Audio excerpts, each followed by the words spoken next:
бақыт іздеушіге. Кеше қысқаша ғана айтқанбыз. Енді осыны мен сіздерге басқа түсінік беру арқылы айтайын.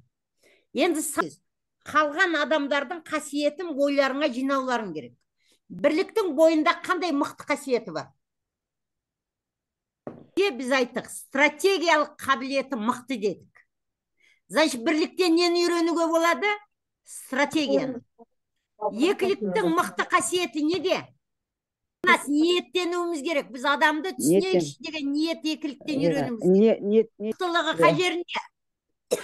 Анализ жасауы. Дұрыс айтасыз. Төрттердің мықтылығы неде? Бестіктердің мықтылығы неде? Эмоциясыз сайлауды қарым-қатынасы. Значит, бестіктен сауда-саттыққа үйренуіміз керек. Алтылықтан неге үйренуге болады? Алтылықтан адамдарға жайлылық жасау. Жетіліктен неге үйренуге болады? Жетіліктен ненде үйренуге болады? Ол кемеңгер болады тәртіп болған кезде. Жетіліктің хауысын үйренбейміз ғой. Значит, жетілік тәртіп болған кезде, оның тәртіп арқылы кемеңгер келсе, значит, жетіліктен тәртіп үйрену керек. Сегіздіктен не үйренуге болады?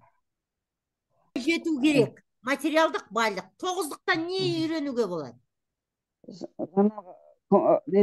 Қызмет жасауда. Яғни, мына цифрларды айта, біз компетенциямыз көтереміз. Келесін айтайын. Мұнан жаба тұрайық. Міне, төрттік арқылы бізге не келеді? Информация келеді. Төрттік арқылы келеді. Смотри, төрттердің қанағатсыздығы төрттік турасын айтады, төрттік санаға қопарыс береді. Дұрыс па? Төрттік. Сол сияқты жаңағы сырттан келген азап шегеміз қайдан? Сырттан міне төрттік арқылы ақпарат келді. Түсіндір ма? Турасын айтып, туғанына жақпайтын төрттік қой. Міне ақпарат келді. Төрттік арқылы. Егер көңіл күйіңе ұнамаса, біздің неміз жойылады? Энергия. Жайлылығымыз жоғалады. Дұрыс па? Жайлылығымыз жоғалады. Жайлылық деген қай цифра? Алтылық. Алтыншы жайлылығымыз, алтыншы страдайт етеді. Егер жайлылығымыз страдайт етсе, бізде не көтеріледі? Харакат. Эмоция көтеріледі. Эмоция деген кім эмоцияда туған? Тоғыздық. Эмоция көтереді. Эмоция көтерілгеннен кейін бізде не? Қатаңдық, ессіздік қашан басталады? Күрес. Ол қай цифра? Бесте. Міне, біз күресе бастаймыз. Значит, энергия төгіліп жатыр міне. Біз қабылдамадық, ақпарат келді, біздің жайлылығымыз кетті, біздің эмоциямыз көтерді, біз күрестік. Біз жаратушыға жақындадық па? Жоқ. Жоқ. Яғни Алланың біз келіп беріп тұрған несібесін тептік. Күресу арқылы. Егер тепсек, Алланың беріп тұрған, бізге нәтиже келеді ма? Келмейді. Нәтиже келмейді. Ақша болмайды. Ал енді міне, сұтсай несімен артық басқалардан. Міне, сіздер өздеріңіз көріп тұрсыздар да. Енді давайте осыны өмірдегі кейстермен түсініп көрейік. Міне, бір көңілді құртатын, жайлылығыңды бұзатын бір ақпарат келді. Төрттік турасын айтып туғанына жақпайды деген сияқты, төрттік сияқты өмірде не істейміз? Сразу жайлылығымыз құрайтта, эмоциямыз көтеріледі, содан кейін біз не? Адаммен күресеміз. Ал Алла тағаланың сүйікті құлымен күрескеннен кейін Алла тағалаға біз қарсы шықтық. Біздің жүрегіміз, миымыз қайтады. Мына ағзаны уландыр дейді. Дұрыс па? Уланып, эмоция, егер ақшаны энергия десек, значит, ақша келмейді. Дұрыс па? Содан кейін біз не істейміз? Кешегі плакат бойынша. Міне, адаммен ұрсып қалдық. Любой, қазір кейс айтасың. Бывай бір адам келді де настроениең құртты. Эмоцияң көтерілді, сен айтасың, ұрсып болғаннан кейін болар болды, бояуы сіңді, екеуің кеттің ғой енді екі жаққа. Соң үйге келгенде біз не істейміз? Күтеміз, өзіңді рас санайсың да күтесің, үміттенесің. Ол сенен көшірім сұрамаса, сен не істейсің? Сенде өзімшілдік көтеріледі. Бәлкім екінші вариант. Сендерде мынандай болатын шығар, талдауды білген адам. Сол кезде адам өлген жоқ. Сол кезде мен үндемей ақ қоюыма болады ғой. Бар ма сондай? Мен ақ сөйтіп жүрем. Сол кезде аузымды жазсам, үндемеген үйдей пәледен құтылушы еді дейміз. Дұрыс па? Онда да біз не істеп жатырмыз? Ішіміздегі от арқылы күйдіріп жатырмыз. Кейбіреулер болады. Жаңағындай ақпарат келеді, жайлылығын құртты, эмоция келді. Ол бесікте суыққанды болады да, эмоциясын көрсетпейді. Ол эмоциясын көрсетпейді, ол не істейді? Шыдамдылыққа салады. Сырты бүтін, іші түтін. Бар ма ондай? Бесікте бар. Ол талқандаушы от. Сен бүйтіп сыртың бүтін болғанмен, ішке түтін, сен өз денсаулығын құртып жатсың ғой. Міне Судсай сан арқылы саған түсіндіреді. Осымен сендер келісесіңдер ма? Енді не істеуіміз керек бұндай жағдай болмау үшін? Міне 4 ақпарат келді. Түсін ба? Сенің жайлылығыңды құртты. Дұрыс па? Сен мына формуланы жақсы бересің. Қазір эмоцияң көтеріледі. Дұрыс па? Эмоцияң көтерілмеген кезде, саналы түрде сен өзің айтып, техника стоп деп айтуға бола ма? Тоқтат деп өзіңе ішіңнен. Вот, стоп дейсің да, содан кейін сен артқа шегінесің. Талдау кімде? Қайсанда талдау? 3-те. Сен талдайсың. Сразу жанкештік қыласың. Сен Алланың сүйікті құлымен күреспейсің, сен сразу жанкештік қыласың. Алла тағала мына жағдайды маған неге көрсетіп тұрсың? Менің қайсы қасиетіме беріп тұрсың? Сенің сүйікті құлың маған мынандай зат жасап жатыр. Менің жайлылығымды бұзды. Менің қай қасиетіме, біліп істеген, білмей істеген қателігімді кешір. Өзің ішінен. Сонда сенің эмоцияң басыла ма? Басылады. Суық суды ішсең. Содан кейін сен айтуың мүмкін. Алла тағала, бәлкім менің қасиетіме емес, жалған өмірде сенің білгеніңнен білмегенің көп деп, тобаңа келтірем ма? Осындай да адамдар бар деп айтсаң, тобаңа келесің ба? Аллаға шүкір, мен ондай емес екен деп. Табаға келем. Сен қабылдайсың, то есть өзің жаныңды жараламайсың. Қабылдайсың. Тағы қандай вариант бар? Не болса да қабылдайым. Алла тағала бүгін санам жетпей тұр. Не болса да менің өсіп өнуіме жетті. Дұрыс па? Мен бүгін ымды түсініп, талдау арқылы түсінікке келейін. Сен қай цифраға келесің түсінікке келген кезде? 2-ге келесің. 2-ге келем. 2-ден кейін түсінік арқылы сен өзіңнің стратегияңды, жаңа жоспарыңды құрасың. Міне Судсай ғылымы есептің шығаруын айтып берген. Бұрынғы заманда біз осыны білдік ба? Кім білді осыны? Мен білген жоқпын. Білмеді ғой. Бүгінгі білім сіздерге қаншалықты өмірлеріңді өзгертуге септігін тигізеді? Қазір түсінік келді ма? Келді.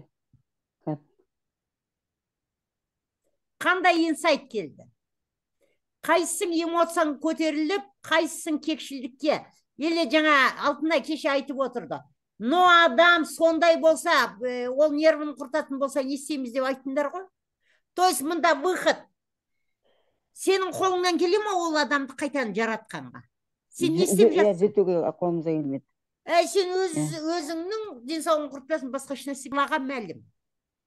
Біз тек қабылдауымыз керек. Қабылдау арқылы. Қазір мен онымен күресем, оны айыптасам, оны талқыласам. Паратте заңдылығын айттым ғой мен сіздерге. Онда қай соңы неге барам? Оданша осы жерде мен стоп дейін өзіме. Стоп. Сөйтейін де талдауға барайын. Талдау арқылы жаңа өзіңе адвокат та боласың. Өзіңе біліп істеген, білмей істеген қатемді кешір деп жанкештік те жасайсың. Түсінігіңмен сен не істейсің? Жаңа жоспарыңды құрып, өміріңді қиратпайсың. Міне, азап шегуші эго жаңаға рядты білмейміз біз. Ол азап шегуші эго. Ылғи сондай процесс болғаннан кейін, түсінік болмағаннан кейін біз немқұрайлы эгоға кетеміз. Ал қазір екінші схема ол бақыт іздеуші эго. Міне, конкретно жазып алыңдар. Бұл өмірде жазып алуға болады. Біздің ойлағанымыз, жазғанымыз, көзімізге елестеткеніміз ғана болады. Басқа дүниеде, бұл дүниеде болмайды. Егер осы марафон аясындағы білімді ұштап, өздерің жадыларыңды ұстасаңдар, оны естідім емес. Оны егер сендер іс-әрекетке қоссаңдар, автоматты түрде ол соң істейді ғой, сенде автоматически, міне, машинада айдап келе жатқан кезде бір аварийный ситуация болса, автоматически тормозға басамыз ғой. Дұрыс па? Тура сол сияқты біз деген жаңа эмоциямызға тормозға басып, стоп деп кейін қайтуға бола ма? Болады. Болады. Қараңдар. Осы дүниеге біз қарындашпыз. Алла тағаланың қолындағы қарындашымыз. Бізді жаратқан Алла тағала. Міне, бізді осы өмірге жіберер кезде Алла тағала айтады: сен қарындаштың қарындашы боласың дейді. Тек 5 затты жадыңа жазып алсаң дейді. Ең бірінші, қарындаш жақсы екенін, жаман екенін бүйтіп жатқан кезде қарындаштың жақсы екенін, жаман екенін кім біледі? Ешкім білмейді. Дұрыс па? Қарындаштың жақсы екенін, жаман екенін білу үшін не істеу керек? Қолға ұстау керек. Сондықтан айтады, бірінші жазыңдар. Егер кемел тұлға болам десеңдер, біреудің қолына ұстатыңдар дейді өздерің. Егер мен қарындаш ұстайын десем, қарындаш секірсе, қарындаш өз ойындағын істесе, қарындаштан біз шошимызда мұсырға лақтырып жүреміз ғой, мына шайтаны бар қарындаш қой деп. Дұрыс па? Егер мен сіздерге мынандай тапсырма, мынаны істеңдер, істемесеңдер, жарты жолда қаламыз ғой біз, мына бір тарих, историяда қалады, бітті. Сен өз жолыңмен, мен өз жолыммен кетем. Ал өмірлеріңді өзгертем десеңдер, қолға ұстату үйреніңдер. Қолға ұстату деген тіл алғыш қасиеттерін көтеріңдер. Ол бірінші қарындаштың қасиеті. Екінші, егер қарындаш болса, Алла тағала не дейді? Сенің қарындаштың сыртында емес қой құндылығы. Құндылығы ішінде ғой. Сенің құндылығың ішіне салып қойдың дейді. Міне, сан берді, санмен бірге сенің қасиетің берді. Қасиетін берді.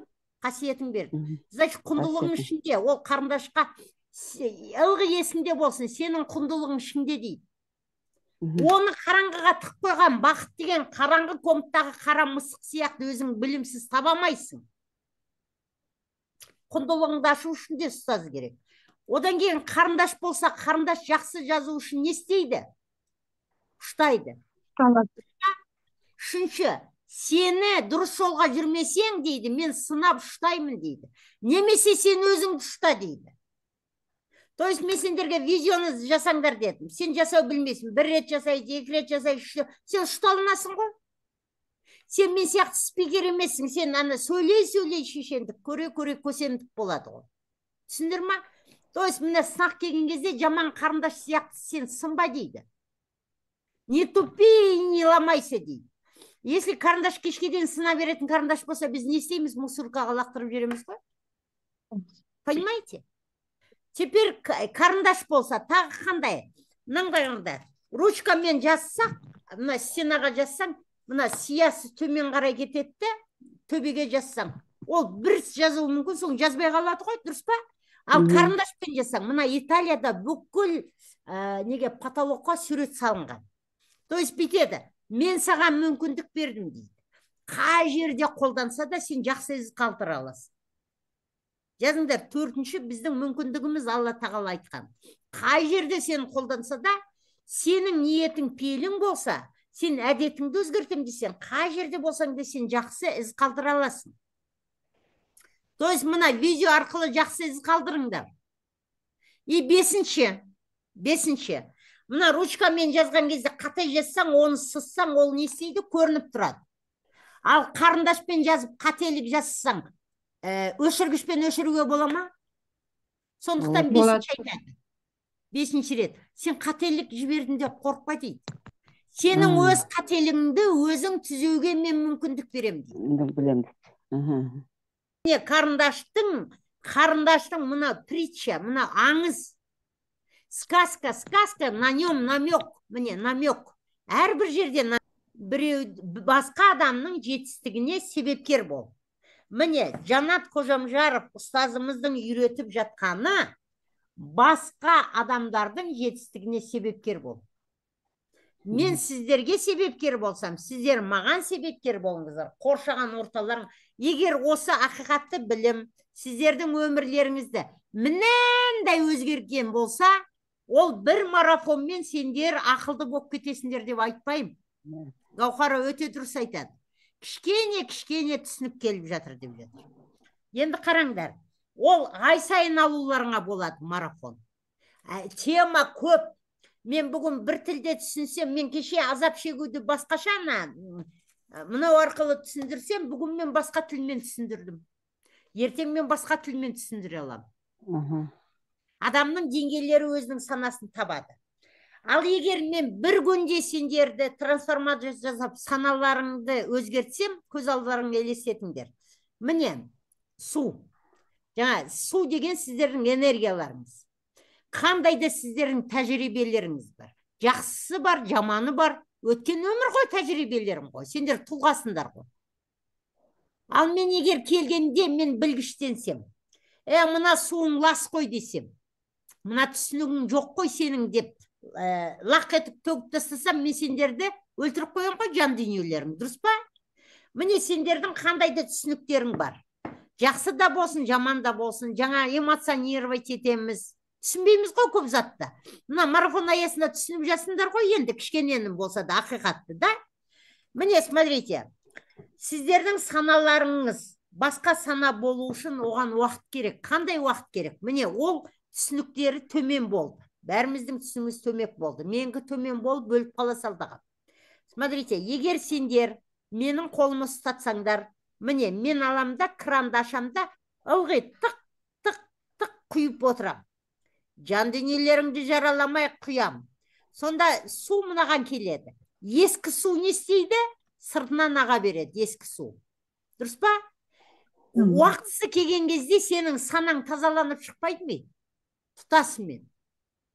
Соған келісесіздер ма? Ал егер, смотрите, бір рет марафонға кірдіңіздер. Кешкелерің ақшаларың жоқ болса, осы марафонды сендер 3-4 адамдарыңа айтыңдар жібін жегіп. Егер өздерің саналарыңа действительно алса, ол адамдарды қайқа шақырасыңдар сендер? Марафонға 6000 теңгеден. 3 адамда келсең, сен өзің тегін кіресің. Потому что мен кеше не айттым?